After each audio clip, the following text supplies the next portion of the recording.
ఒక రావడానికి మంచి చేసినటువంటి ప్రజాసేవకుడిగా మరియు సంస్కర్తగా ఎన్నో ధార్మిక సంస్థలకు అధ్యక్షుడిగా ఉన్నటువంటి భావించేవాడు.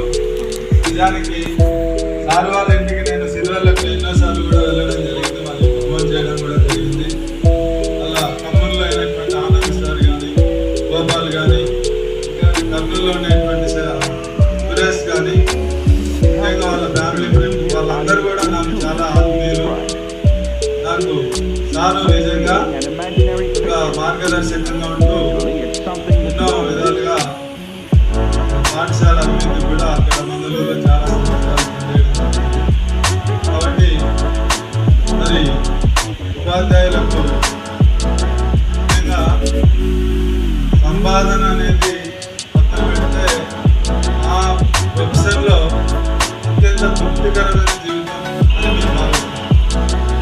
జీతం అయినప్పటికీ కూడా వేరే అవసరాలకు వేరే లేకపోయినప్పటికీ కూడా మా దగ్గర చదువుకునేటువంటి విద్యార్థులు అభ్యున్నతిని చూసి మేము ఆనందపడి తృప్తిపడేటువంటి వృత్తి ఉపాధ్యాయ వృత్తి. అటువంటి ఉపాధ్యాయ వృత్తిలో సుబ్బయ్య సార్ గారు 34 సంవత్సరాల పాటు కూడా ఎంతోమంది విద్యార్థులను తీర్చిదిద్ది ఆయన వంతు కృషిగా మంచి పౌరులుగా తీర్చిదిద్దడానికి ఎంతో కృషి చేశారు. ఆయన ఎడ్జిటీగా ఉన్నప్పటికీ కూడా 7వ తరగతి 8వ తరగతి విద్యార్థులకు కూడా సోషల్ సబ్జెక్ట్ కానీ ఎవరు సాధనలు లేకపోయినా కానీ వాళ్ళని కూర్చోబెట్టుకొని దానికి తగినట్టుగా క్లాసులు తీసుకునేవాడు. అంటే వృత్తి పట్ల నిబద్ధత కలిగినటువంటి వ్యక్తి. అలాగనే స్వతహా కూడా ఎంతో ఓర్పు సహనం కలిగినటువంటి వాడు. ఎవరిని కూడా ఏ రోజు కూడా శాపం కానీ పిల్లలను కోపించుకోవడం కానీ అట్లాంటివి ఉండేవి. అంటే రాగద్వేషాలకు అతీతంగా పనిచేసినటువంటి ఉన్నతమైనటువంటి వ్యక్తి. అలాగని ఆయన చేసినటువంటి సేవలు, ఆయన దేవుడిచ్చినటువంటి వరమల్ల వాళ్ళ పిల్లలు కూడా మంచి స్థాయిలోనే ఉన్నారని కూడా మేము భావిస్తున్నాము. కాబట్టి ఏదేమైనప్పటికీ కూడా పదవి ఉన్న ఉపాధ్యాయులకు కానీ ఇంకా ఉద్యోగస్తులకు కానీ తప్పదు. కాబట్టి ఈనాడు సర్వీసులో ఉండింటే ఇంకా సేవలు అందించేవారు, కానీ తప్పని పరిస్థితుల్లో అందరూ రిటైర్డ్ కావాలి. కాబట్టి విరమణ పొందిన తర్వాత వారు మంచి ఆరోగ్యాలతో సంపదలతో వాళ్ళ పిల్లలు పాపలందరూ కూడా వర్ధిల్లాలని ముఖ్యంగా కుటుంబ సభ్యులందరికీ మేము మామూలుగా పొద్దున్నే సార్ గారు పనిచేసినటువంటి పాఠశాల సన్మానం చేయడం జరిగింది. ఇప్పుడు మళ్ళీ దేవాలయం చేసిన వాళ్ళు కూడా మంచి వేదికలు ఏర్పాటు చేసి మంచి విందు భోజనం పెట్టి ఆహ్వానం పలికి సార్ గారికి ఆయన పట్ల వాళ్ళ పిల్లలకు ఉండేటువంటి నిబంధనలు కూడా తెలియజేస్తున్నారు. వాళ్ళకి కూడా కృతజ్ఞతలు తెలుపుతూ మరి అందరూ కూడా కార్యక్రమంలో పాల్గొన్నందుకు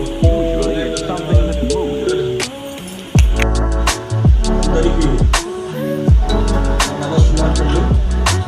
ముఖ్యంగా ఈరోజు ఈ కార్యక్రమానికి పదవీ విరమణ చేసుకున్నటువంటి మా మిత్రులు వెంకట సుబ్బయ్య దంపతులకు, వారి బంధువర్గానికి, వారి మిత్రులకు అందరికీ కూడా శుభాకాంక్షలు తెలియజేస్తున్నాం.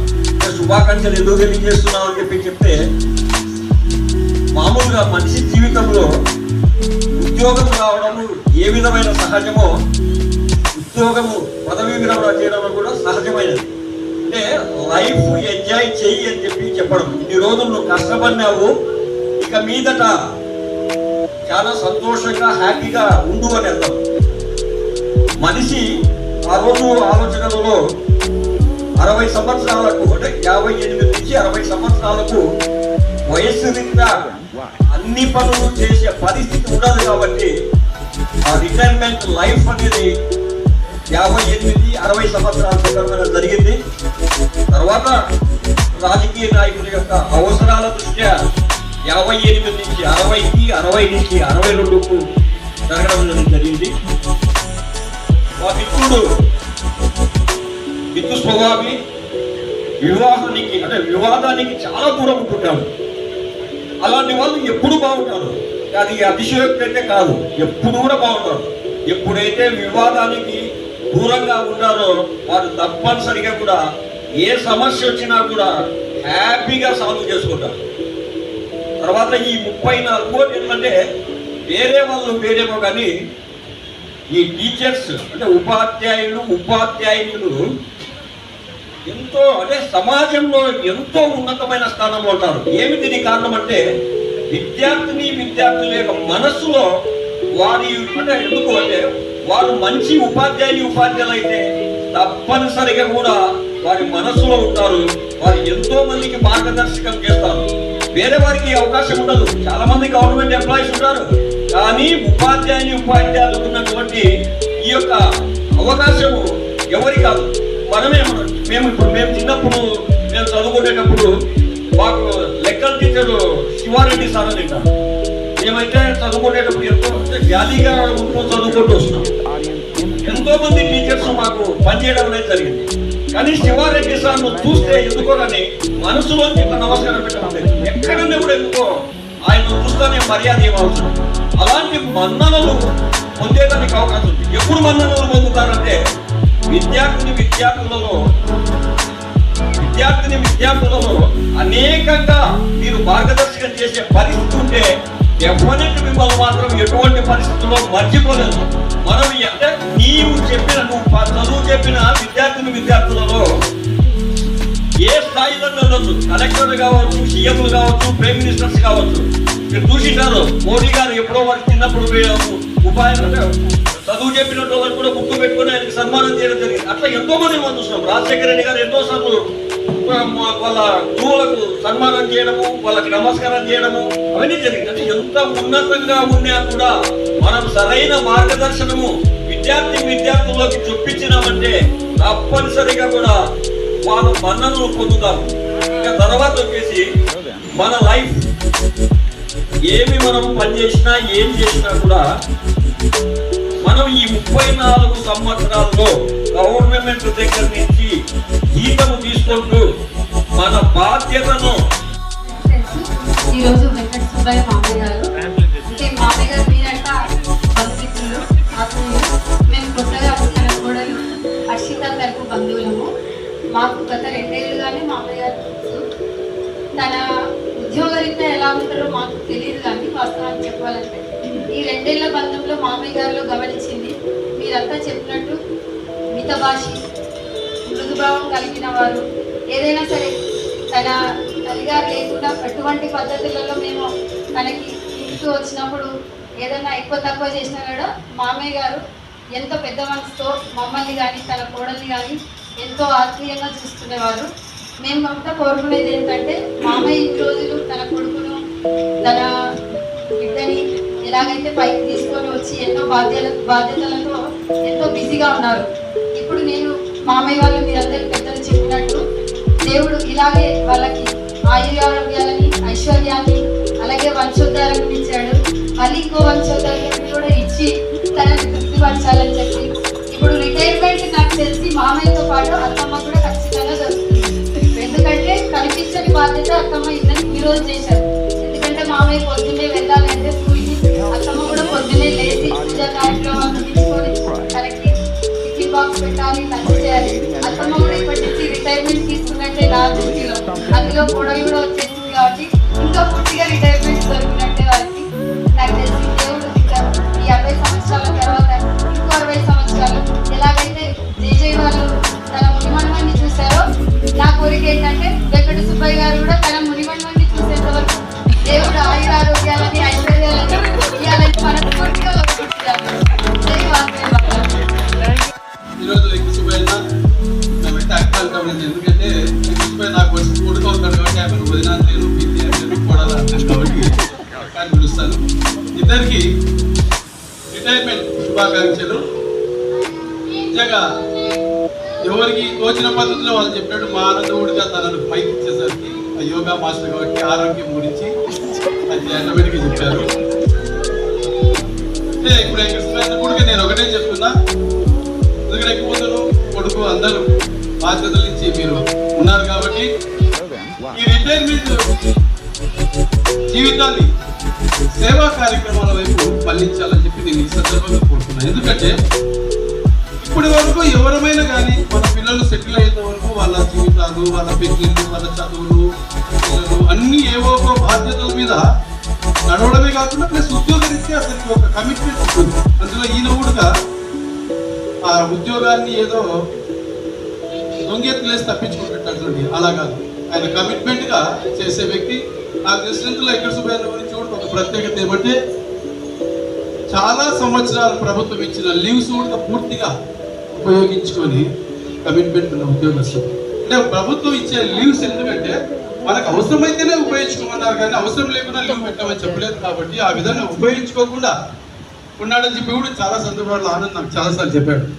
అంటే అటువంటి కమిట్మెంట్ ఉంది కాబట్టి ఈ రిటైర్మెంట్ లో ఆనంద్ చెప్పిన ఆరోగ్య సూత్రాలకు ప్రధానంగా ఒక సర్వీస్ యాక్టివిటీస్ లో కనుక మీరు వచ్చారంటే దానికి మానసిక ప్రశాంతత ఉంటుంది. ఖచ్చితంగా కూడా మీరు రావాలని చెప్పి మీ రిటైర్మెంట్ జీవితం అంతా ఇప్పటికి ఎలా జరిగిందో అంతకు 100 రెట్లుగా ఉండాలని చెప్పి కోరుకుంటున్నా. భగవంతుని దయతో నీకు మంచి కూతురు, రత్నం లాంటి పిల్లోడు చైతన్య. నిజంగా కూడా ఆ అబ్బాయిని మనం అందరం కూడా అప్రిషియేట్ చేయొచ్చు. ఆ అబ్బాయిలో ఎక్కడ కోపం కానీ పెద్దలంటే చిన్నతనం కానీ కూడా లేకుండా గౌరవంగా మాట్లాడే అటువంటి రత్నాలు పుట్టారు. కాబట్టి మిగతా జీవితాన్ని మీరు సర్వీస్ యాక్టివిటీస్ లో తీసుకురావాలని చెప్పి కోరుకుంటూ మీకు అందరికీ మీకు ఇద్దరికి భగవంతుడు ఆరోగ్య ఐశ్వర్యాలు కలగజేయాలని చెప్పి కోరుతున్నా. నాకు ఈ అవకాశం ఇచ్చిన అందరికీ నమస్కారం. సుబ్బయ్య గారి రిటైర్మెంట్ కార్యక్రమానికి చేసినటువంటి బంధుమిత్రులకు, సహోద్యోగులకు అందరికీ హృదయపూర్వక ధన్యవాదాలు తెలియజేసుకుంటున్నాను. నేను వేరే మీటింగ్లో వచ్చాను. ఇమీడియట్లీ మైక్ ఇచ్చి మాట్లాడేసరికి ఏం మాట్లాడాలో నాకు అర్థం కాదు.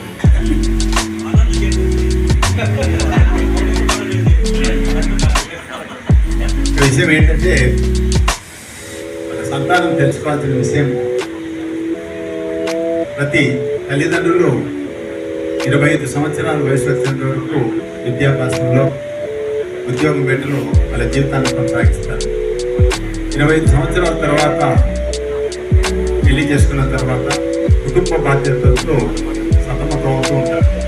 అంటే సంతానం కొరకైతేనేమి, సంతానానికి పెళ్లి కావాలి, ఉద్యోగాలు కావాలి అనే దాంట్లో ప్రతి తల్లిదండ్రులు కూడా 55 సంవత్సరాలు 60 సంవత్సరాల వరకు మహర్నిశలు కుటుంబం కోసం పాటుపడుతున్నారు. ఈ 60 సంవత్సరాలు పాటుపడింటారు కాబట్టి టెస్ట్ పూర్తిగా ఒక కార్యక్రమం ఏర్పాటు చేసి అప్పుడు మరలా వాళ్ళకి వివాహం జరిపించి, అంటే పుట్టిన సంతానం చూసి ఉండరు కాబట్టి వాళ్ళకి షష్ఠ పూర్తి కార్యక్రమం చేసి, వాస్తవానికి ఆ షష్ఠ పూర్తిలో తెలియజేయాల్సిన విషయం ఏంటంటే తల్లిదండ్రులు పడ్డ కష్టాన్ని పిల్లలకు తెలియజేయాలి. అది ఎవరు ఈ మధ్యకాలంలో తెలియజేయడం లేదు. నిజం, ప్రతి తల్లిదండ్రులు కూడా కుటుంబం కోసము తల్లి పాటుపడుతుంది. తల్లి త్యాగాన్ని మనం మాటలతో వర్ణించలేము, కానీ తండ్రి బాధ్యతలు అనేది బయటికి చెప్పుకోలేంది.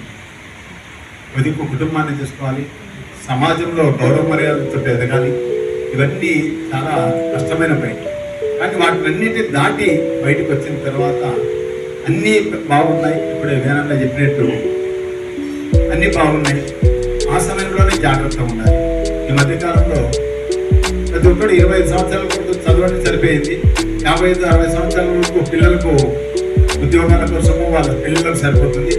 తర్వాత షుగరు, బీపీ, మోకాళ్ళు, కీళ్ళ నొప్పులు, కండరాలు, హార్ట్ అటాక్, గ్యాస్ ట్రబుల్, ఇట్లా సమస్యలు. నేను అందుకే ప్రతి ఒక్కరికి చెప్పాను, అది అయిపోయింది. ప్రతి ఒక్కరికి ఎవరు ఏమంటున్నారంటే ఎవరిని అడుగుతూ ఉంటాను, నేను ఏం చేస్తున్నావు ఇప్పుడు అని. హ్యాపీగా పిల్లలకి పెళ్లి చేసేసాను. ఇప్పుడు హైదరాబాద్ ఉన్నాడు, ఇప్పుడు బెంగళూరు ఉన్నాడు. నువ్వేం చేస్తున్నావు ఇంటికి అడ్డాకు వచ్చినట్లు ఎంచుకున్నాను. పార్కులు కొట్టుకొని పోతున్నాను. ఇక్కడనే కొద్దిగా ఆరోగ్య విషయంలో జాగ్రత్త పడాలి. ఎందుకంటే పిల్లలను మనం నిర్ణయించే దానికంటే ముందు మన ఆరోగ్యాన్ని మనం కాపాడుకోవాలి. వారికి వారి కుటుంబ బాధ్యతలు ఉంటాయి. ఏ విధంగా మనమైతే పెళ్ళైన తర్వాత మన కుటుంబం కోసం బాధపడ్డాము, మన పిల్లలకు పెళ్లి చేసిన తర్వాత కూడా వారికి వారి కుటుంబం అంటూ ఉంటుంది. ఆ కుటుంబాన్ని చూసుకోవాలి, కొద్దిగా అమ్మా నాన్నలో చూసుకోవాలి. అంటే అబ్బాయికి తల్లిదండ్రులు భార్య రెండు కళ్ళనట్టు ఏ కళ్ళను పోగొట్టుకోలేదు. అందరినీ సమానంగా చూసుకుంటూ పోవాలి, అది దృష్టిలో పెట్టుకోవాలి. చాలామంది ఆ విషయాల్లో కొద్దిగా వచ్చిన కోడలు ఇలా ఉంది అలా ఉంది అంటారు. అది కూడా చాలా తప్పు. ఎందుకంటే నేను మొన్న వచ్చేసాను, ఒక ఇంటి ఆడపిల్ల మా ఇంటికి వచ్చిన తర్వాత అక్కడికి వస్తే అమ్మా నాన్నని చూసుకుంటుంది, కనపడదు. అన్నదమ్ములను చూసుకుంది, కనపడదు. అలాగే తనను చూసుకుంటుంది, తను కూడా కనపడదు. ఎందుకు? వాళ్ళు కలిసిపోయి ఆమె కూడా అక్కడ కనపడదు. ఆ స్థితిలో జీవితాన్ని వాళ్ళు అర్పించారు. కాబట్టి ఈ సందర్భంగా మనము మన ఆరోగ్యాన్ని కాపాడుకుంటూ మా అన్నగారికి వదిన గారికి నిండు నూరేళ్ళు గారు ఆయురారోగ్యాలను చూపించాలి. ఆల్రెడీ ఐశ్వర్యం అయితే అంత ఇంత ఉన్న ఆరోగ్యం అనేది ముఖ్యం కాబట్టి ఆయురారోగ్యాలు సిద్ధించాలని చెప్పి మనస్ఫూర్తిగా కోరుకుంటూ ఈ అవకాశం నాకు ఇచ్చినందుకు హృదయపూర్వక ధన్యవాదాలు తెలియజేసుకుంటూ సెలవు. ఉపాధ్యాయులు, మాజీ ప్రధాన ఉపాధ్యాయులు అందరికీ నా యొక్క ధన్యవాదాలు. మామూలుగా మనిషికి ప్రభుత్వ ఉద్యోగంలో చేరిన తర్వాత రేపుతోనే మనకు రిటైర్మెంట్ డేట్ లెక్కేసి పెడతారు, రాసి పెడతారు కూడా. ఈ డేట్ జాయిన్ అవుతారు, నువ్వు రిటైర్మెంట్ డేట్ రాసిస్తారు. అప్పటికే మనకు మెంటల్గా ప్రిపేర్ అయిపోయిందాం, ఇక్కడ రిటైర్ అవుతాను. కాకపోతే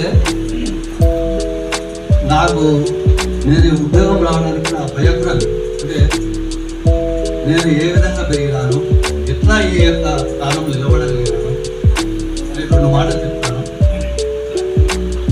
నేను మా తల్లిదండ్రులు 1962 సంవత్సరం జన్మించాను.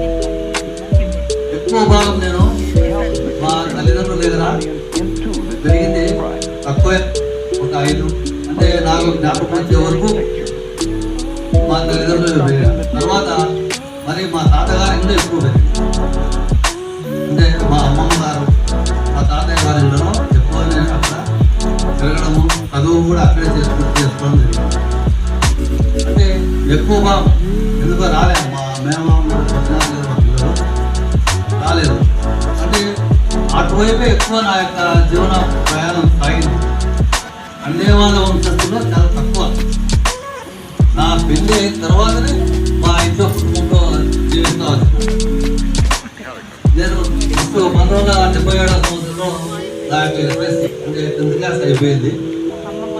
10th క్లాస్ అయిపోయిన తర్వాత ఇంటర్మీడియట్ చదివినాం, నెల్లూరులో చదివినా.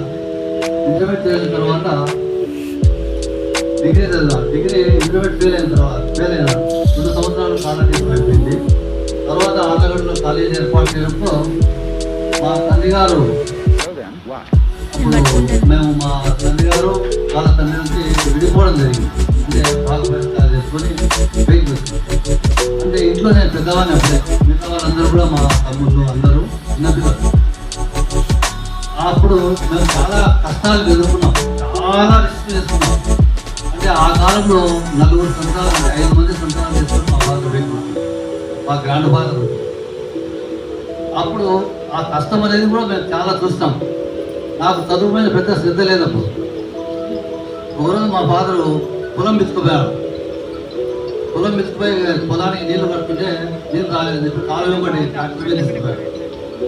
ట్రాక్టర్ మీద తీసుకుపోతే ఆ ట్రాక్టర్ చనిపోయింది. మళ్ళీ కాలువ వెంబడి వస్తా అంటే ఆ కాలువ వెంబడి వస్తున్నా మా బాగా తిరుగుతున్నాడు, నువ్వు ఎందుకు చదువుకోలేదు ఏం ముందు. అంటే అప్పుడే అయిపోయింది, నేను చదువుకోండి, కష్టం మేము పడలేదు. ఆ రోజు వచ్చి చదువు పైన శ్రద్ధ వహించి ఆళ్ళగడ్డలో డిగ్రీ కాలేజ్ ఏర్పాటు చేయడము. అప్పుడు ఆ కాలేజీలో మేము మళ్ళీ డొనేషన్ కట్టి అక్కడ చదవడము. మా తాతగారి ఇంట్లో ఉండి వాళ్ళ ఇంట్లోనే చదివి వాళ్ళ ఇంట్లోనే పెరిగాము. అక్కడే చదువుకుని మళ్ళీ మన యొక్క విద్యాభ్యాసం పూర్తి చేస్తున్నాను. తర్వాత ఈ 1984 సంవత్సరం నా యొక్క డిగ్రీ అయిపోయింది. 1985 ట్రైనింగ్ అయిపోయింది. ట్రైనింగ్ అయిపోయిన తర్వాత ఈ ఉద్యోగం పెట్టిన తిరుగుతున్నా టీచర్స్ పోస్ట్ కోసం. ఆ కాలంలో డిఎస్సి లేవు, డిఎస్సి డిఎస్సి లేకుండా అంటే ఎక్కడో ప్రైవేట్ స్కూల్లో ఉద్యోగం చేరాలని ప్రతి ఊళ్ళో తిరిగాను. నేను మా తమ్ముడు ఆనంద్ కుమారు మాకు తెలిసిన చోటంతా కూడా ఆదోళన తిరిగాము, కర్నూలు తిరిగాము, వేదం చాలా చోట్ల తిరిగాం, ఎక్కడ కూడా మా యొక్క సఫలీకృతం కాదు. అనుకోకుండా ఒకరోజు ఆలగడకు పోతే ఇక్కడ మా సహోపాధ్యాయుడు కృష్ణమూర్తి అన్నాడు, వాళ్ళ మేనమామ అంటే నాకు కూడా మామూలు తిన్నాడు, ఆయన ఎవరినైనా పలకరిస్తున్నాడు, చాలా తక్కువగా మాట్లాడతాడు, ఎవరైనా ఆయన నన్ను ఒకరోజు పిలిచి రే ఇదారా అన్నాడు. ఆయన అందరినీ ఎవరినైనా అంటే సుబ్బారావు అంటాడు, కేంద్రపల్లి సుబ్బారావు, చిన్నబాసుబాయి కొడుకు. రే ఎవరు సుబ్బాయి ఇదారా అన్నాడు.